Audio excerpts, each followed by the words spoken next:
Hi friends, Rahul के blog में मेरे भाई मेरे दोस्त सभी का स्वागत है। और आई होप सब मेरे दोस्त मेरे भाई अच्छे होंगे। और आप लोग सोच रहे होंगे काफ़ी टाइम से मैं ब्लॉग नहीं कहते कर रहा हूँ, ब्लॉग नहीं बना रहा हूँ। तो फ्रेंड, ब्लॉग ना करने का सिर्फ कारण यही है कि 2-3 दिनों से मैं बीमार था, तो थोड़ा बुखार उखार था, तो उस चक्कर में ब्लॉग नहीं बना पाया। एक्चुअल में काम भी नहीं किया तो फिर ब्लॉग क्या बनाता, घर पे था क्योंकि बुखार था, तो काम करने का मन था नहीं, तो इसलिए काम भी नहीं किया, घर पे था, तो इसलिए ब्लॉग भी नहीं किया कर पाया। तो फ्रेंड, आज ऑनलाइन हुआ बट काम कुछ खास हुआ नहीं है। 400 से 500 रुपये का बस काम किया है और खाली बैठा हुआ हूँ मैं भी दिलसाद गार्डन, तो यहाँ से ब्लॉग कर रहा हूँ मैं। तो फ्रेंड, आज हम बात करेंगे मेरे उन भाइयों के लिए जिन्हें हमारी लाइन या टैक्सी लाइन हम कहें, या टैक्सी लाइन में जिनको लगता है प्रॉफिट है और वो काफ़ी मना करने के बाद भी टैक्सी ले रहे हैं।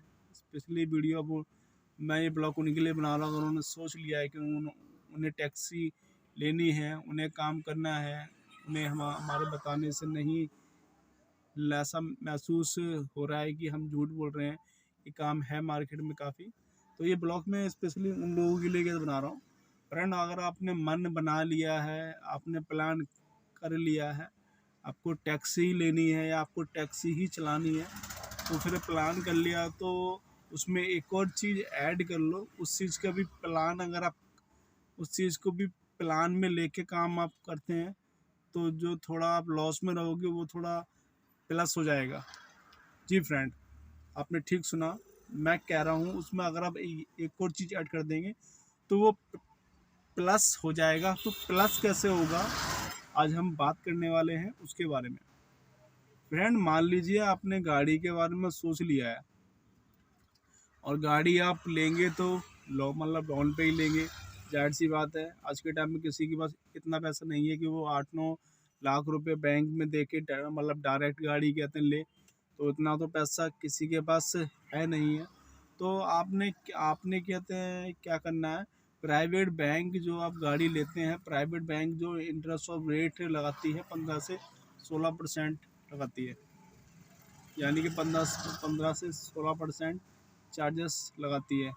वहीं अगर आप आरटीआर भरते हैं, इनकम टैक्स रिटर्न भरते हैं, और आपने गवर्नमेंट को सैलरी 8 से 9 लाख रुपए दिखा रखी है, क्योंकि 5 लाख अगर आप दिखा रहे हो तो 5 लाख में कोई आपको इतना टैक्स बनता नहीं है, तो वो आप 5 लाख से कम का भरते हैं तो कोई भरने का भी कोई फ़ायदा नहीं है। उससे गवर्नमेंट वो आरटीआर में टैक्स में नहीं आता और वो पे भी नहीं होता, तो उसमें आपको कोई प्रॉफिट होने वाला नहीं है। बट 8 से 9 लाख रुपए या 8 लाख रुपए दिखाते हैं तो आरटीआर में आता है, और उसमें आपको टैक्स भी कहते हैं, आपका 8 साल बनता है, आप टैक्स भी पे करना पड़ता है। वो करने से आपको ये फ़ायदा होगा कि आपको गवर्नमेंट बैंक से लोन आसानी से मिल जाएगा।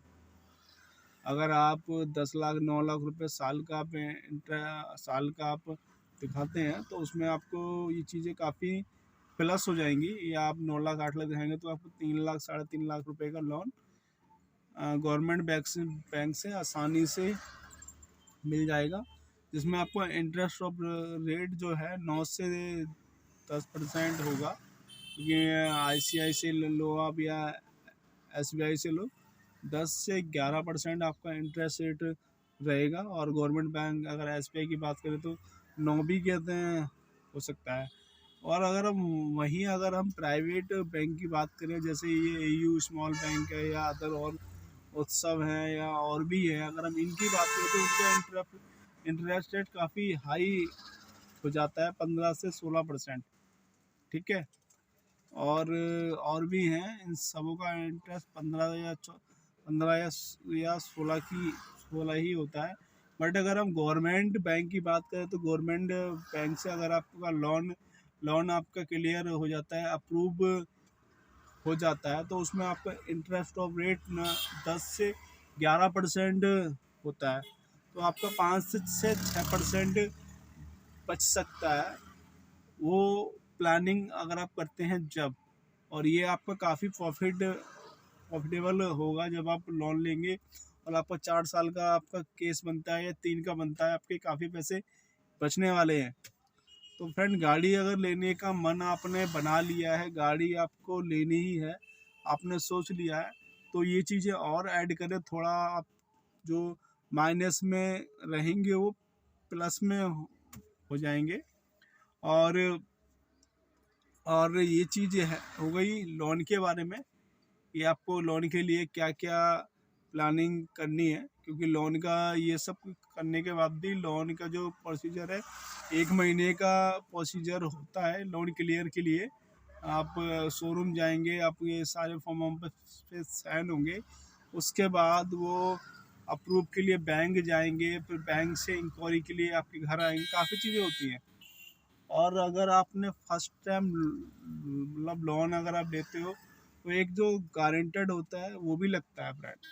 अगर किसी मेरे भाई ने फर्स्ट टाइम लोन लेने की सोच रहा है तो उसे एक गारंटर भी देना पड़ेगा, क्योंकि बैंक एक गारंटर मांगता है इस लाइन में। अब टैक्सी लाइन में बैंक गारंटर मांगता है कि वो किसके बेस पे आपको इतना लोन दे। या तो आप किसी कंपनी में, आपकी बात है आप किसी कंपनी में गाड़ी लगाने की सोच रहे हैं, उसका जो लेटर हेड होता है वो आपको मिल जाए तो आपको कोई वो आपसे प्रूफ नहीं लेगा। अगर वो नहीं मिलेगा तो आपको गारंटर देना पड़ेगा, और उसके बाद भी 1 डेढ़ महीने का प्रोसीजर होता है। ठीक है फ्रेंड। उसके बाद अगर हम आगे की बात करें तो गाड़ी आने के बाद भी 10 से 15 दिन जो पहले लगते थे नंबर आने में, अब मुझे आइडिया है नहीं है कि कितना टाइम लगता है नंबर प्लेट आने में। बट अगर हम अब पहले की बात करें, पहले 20 दिन 25 दिन लग जाते थे नंबर प्लेट आने में। अगर हम वही आज की बात करें तो 8 से 10 दिन में मेरे अकॉर्डिंग शायद नंबर प्लेट आ जाती है। तो फ्रेंड, उतने दिन आपको खाली बैठना पड़ेगा, क्योंकि गवर्नमेंट और जो इन्फोर्समेंट की जो गाइडलाइन है, उनकी गाइडलाइन ये है कि आप टेम्परेरी पे आप काम नहीं कर सकते, और अब टेम्परेरी पे आप घूम भी नहीं सकते कहीं।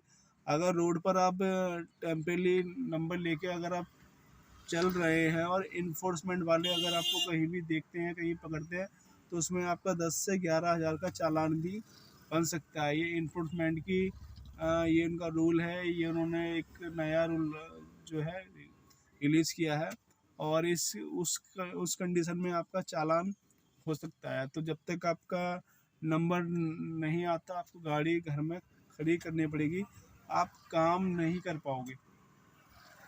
तो फ्रेंड, ये जो आज का हमारा जो ये ब्लॉग था स्पेशली लोन के ऊपर, और लोन कैसे लें और उसमें क्या क्या चीज़ें की आपको ज़रूरत पड़ेगी अगर आप ये जो आपको लोन लेंगे, या जो बंदा गाड़ी लेगा उसका डीएल, उसके सारे एड्रेस प्रूफ सब लगने वाले हैं। और ये सब चीज़ें हैं फ्रेंड, ये सब आपको करना पड़ेगा। और तो फ्रेंड, आज का जो ये ब्लॉग था स्पेशल लोन के बारे में था, कि आप गाड़ी अगर लेने की सोच रहे हैं प्लस में कैसे आप रहेंगे, ये ब्लॉग उसके लिए था। तो मैंने आपको ये सारी चीज़ें बता दी हैं। तो किसी को अगर गाड़ी ले रहा है और लोन वोन कराना है, कैसे कौन सी बैंक से कराना है, उन सब डिटेल मैंने आपको दे दी है।